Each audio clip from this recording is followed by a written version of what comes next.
कांग्रेस के वो 3 महापाप जिसकी वजह से देश आज़ाद होके भी आज़ाद नहीं है और आज बंटवारे की कगार पे फिर से एक बार खड़ा हो चुका है।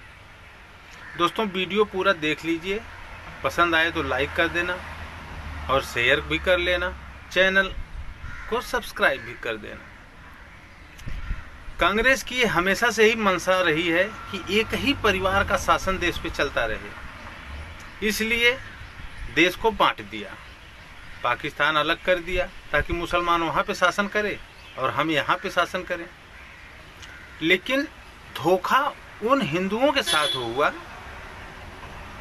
जिनका देश बंटने के बाद भी उनका नहीं हुआ, क्योंकि पंडित जी, वो जो पंडित थे आप सबके और हमारे चाचा लेहड़ू जी, उन्होंने मुसलमानों को पाकिस्तान जाने ही नहीं दिया और हिंदुओं को भारत बुलाने का सिस्टम कर दिया। और कितने बंटवारे के समय लाशों से भर भर के ट्रेनें आई थी, आपने तो सुना ही होगा। फिलहाल मैं कांग्रेस के वो 3 महापाप आपको बता रहा हूँ।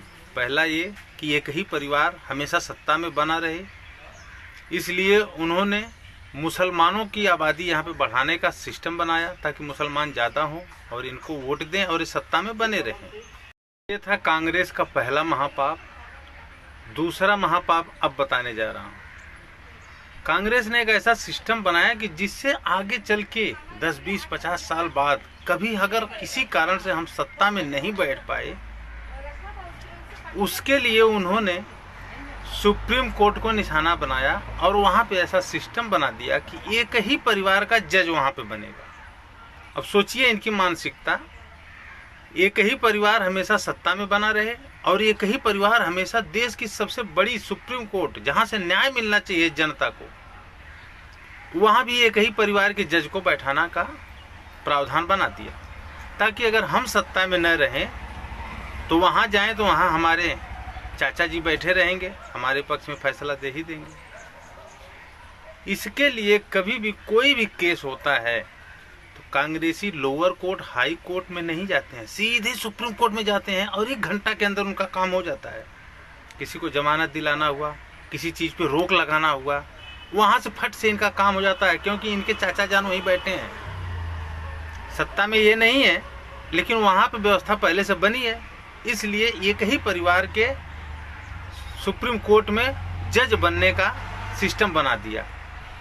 आम जनता का न्याय 25 साल तक नहीं होता है, तारीख सालों तक नहीं पड़ती है, इनका 1 घंटे में काम होता है। और तीसरा महापाप कांग्रेस ने ये किया कि अल्लाह के नाम पे दान दी हुई ज़मीन को वक्फ बोर्ड की ज़मीन मान लिया जाएगा। अब ऐसे करते करते आज की तारीख में 9,70,000 एकड़ ज़मीन अल्लाह के नाम पे है भाई। भारतीय रेलवे के बाद सेना का नंबर आता है और सेना के बाद अगर सबसे ज़्यादा किसी के पास ज़मीन है तो वो है वक्फ बोर्ड की ज़मीन। मुसलमानों के लिए वक्फ बोर्ड बना दिया इसके लिए ताकि ये ज़मीन कब्जा करके पाकिस्तान, अफगानिस्तान, बांग्लादेश से रोहिंग्या जो भी आए उनको उस ज़मीन पे शरण दिया जाए, आबादी बढ़ाया जाए और कांग्रेस को फिर से सत्ता में लाया जाए। अगर हिंदू मुस्लिम का भाईचारा इतना भी बढ़िया होता तो हिंदुओं के लिए भी कोई बोर्ड बनाया होता। क्यों उस बोर्ड में स्विच नहीं थी क्या? वहाँ बोर्ड बनाने के लिए वहाँ स्विच नहीं मिल रही थी हिंदुओं के लिए? वक्फ बोर्ड का इतना ध्यान। ये है कांग्रेस के 3 महापाप। और अब इनकी मंशा ये है कि जो मुसलमान का तो वोट इनको मिलता ही है, लेकिन उससे सत्ता में बैठ नहीं पा रहे हैं, तो अब हिंदुओं को जात में बांट रहे हैं। जातिगत जनगणना करा के कुछ तो वोट उधर से आए ताकि हम सत्ता तक पहुंच सकें और अपनी मनमानी फिर से हनक चला सकें। ये कांग्रेस की मंशा है। अब जो हिंदू कांग्रेस को देश से भगाना चाहते हैं लेकिन वोट देंगे अपने जाति वाले जीजा को, तो उन्हें बता दूं, वो जो आपके जीजा जीत के जाते हैं आपके जाति वाले ने, वो आपका वोट ले जाके आपकी सासू माँ के चरणों में डाल देते हैं।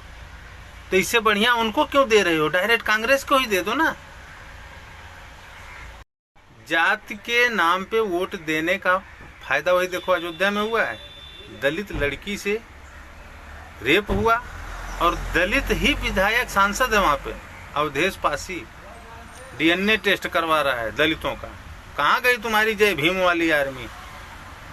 कहाँ गए तुम्हारे भीम वाले राजा चंद्रशेखर? वहाँ लेके नहीं पहुँच रहे हो।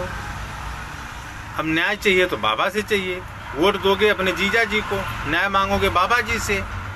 मतलब आप लोगों के सबसे दुश्मनी और रिस्क बाबा जी ले लें, और कभी सीएम नहीं बने तो उनके ऊपर क्या गुजरी है, कभी समझे हो? तुम्हारे लिए जो हमेशा के लिए लड़ने के लिए खड़ा है, उसको हमेशा नीचा दिखाने की क्यों सोचते हो? 1985 के बाद कांग्रेस कभी पूर्ण बहुमत जीत नहीं पाई, 240 तक भी नहीं आई, लेकिन जितने भी उनके मकसद हैं वहाँ पास हो जाते हैं, जितनी भी बिल है वो पास हो जाती है। और ये सब बिल पास संसद से इसलिए हो जाता है क्योंकि आपने जिसे वहाँ पे अपनी जाति वाला बना के भेजा है ना, वही पास करवाता है आपके ही खिलाफ। आपकी जड़ में गर्म पानी वही डालता है वहाँ से। नहीं तो ये वक्फ बोर्ड को इतनी असीमित पावर, इतनी ताकत नहीं दे दी जाती कि किसी की भी ज़मीन को अपना बना ले। आप हाई कोर्ट, सुप्रीम कोर्ट भी नहीं जा सकते। वक्फ बोर्ड की ही ऑफिस में जाओगे तो भी आपको न्याय मिलेगा। जब वही कब्जा कर रहा है तो आप क्या बोलेगा कि आप अपनी ज़मीन ले लो? तो अपने वोट की कीमत सोचोगे ना कि 5 साल में फिर वोट देंगे तो बदल देंगे। 5 साल में तो तुम्हारे कई पीढ़ियों का सत्यानाश कर देंगे ये। 5 साल जब तक दोबारा वोट देने का तुम्हारा नंबर आएगा ना, तब तक तुम्हारी कई पीढ़ियों का सत्यानाश कर चुके होंगे लोग। वोट दे के फिर बाद में सरकार बदल के क्या करोगे? तो हमेशा अपने भले की, अपने भविष्य के, अपने बच्चों की, अपनी पीढ़ियों की टेंशन लेके काम किया करो। वीडियो पसंद आए तो लाइक कर देना। धन्यवाद।